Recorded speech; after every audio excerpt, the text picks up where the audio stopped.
بالمناسبة اكو مسألة انا فاتتني، احنا كلامنا من كان في الحيوانات وما يخرج منها.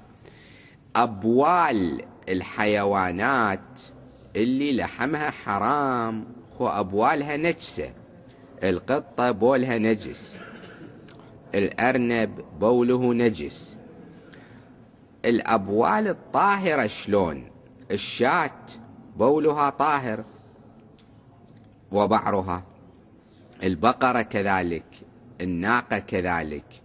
هذه أبوالها وهي طاهرة يجوز شربها؟ لا، ما يجوز.